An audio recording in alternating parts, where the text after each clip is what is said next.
who exactly was Cain's wife?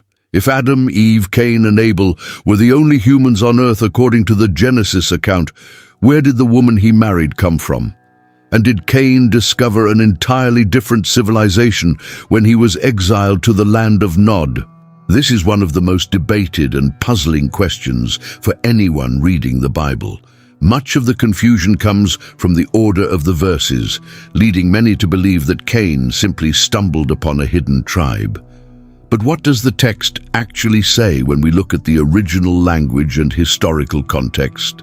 In this video, we are going to unravel this mystery and uncover a hidden geographic pattern in Genesis that will completely change how you view this ancient story.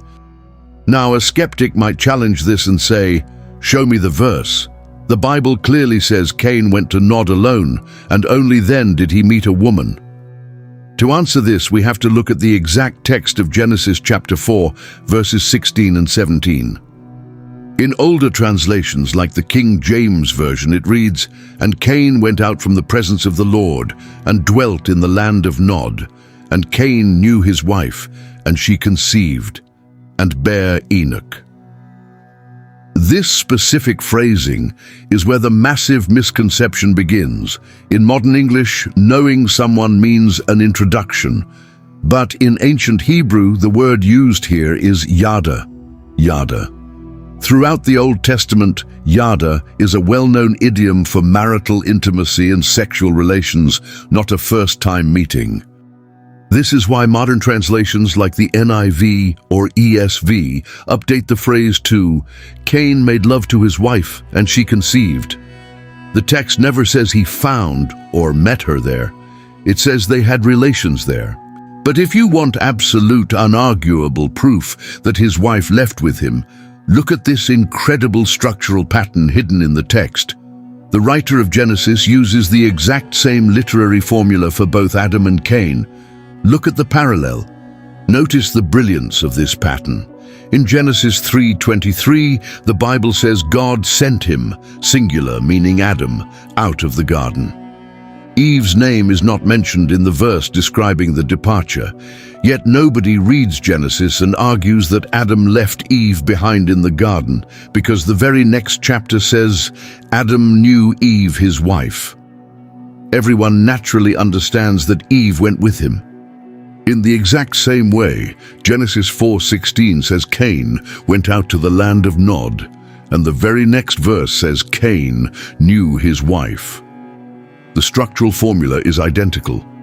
Just as Eve silently walked out of Eden by Adam's side, Cain's wife silently walked into exile right by his side. She didn't magically appear out of nowhere in Nod. She was already his wife when he left home. So if she was already with him before the exile, who was this woman? According to Genesis 5:4, Adam lived for 930 years, and the text explicitly notes that he had other sons and daughters. Since Adam and Eve were the father and mother of all living human beings, Cain's wife was, without a doubt, either his sister or a niece. In our modern world, marrying a close relative carries immense biological and genetic risks. But in the earlier stages of humanity, it was an absolute necessity to populate the earth. It wasn't until the time of Moses, hundreds of years later, in Leviticus 18, that God officially banned incest, largely because genetic mutations had finally caught up with human DNA, which was once pristine in the beginning. Now let's address the land of Nod itself. Did Cain find a thriving civilization there? The short answer is no. In Hebrew, the word Nod literally translates to wandering or the land of exile. It wasn't the name of an established nation or city with indigenous tribes. It was called the land of Nod, simply because that was where Cain was sentenced to live as a restless wanderer. But if the earth was only populated by his immediate family, why was Cain absolutely terrified that whoever finds him would kill him? Whom was he hiding from? Cain was terrified of the future generations of his own siblings, nieces and nephews.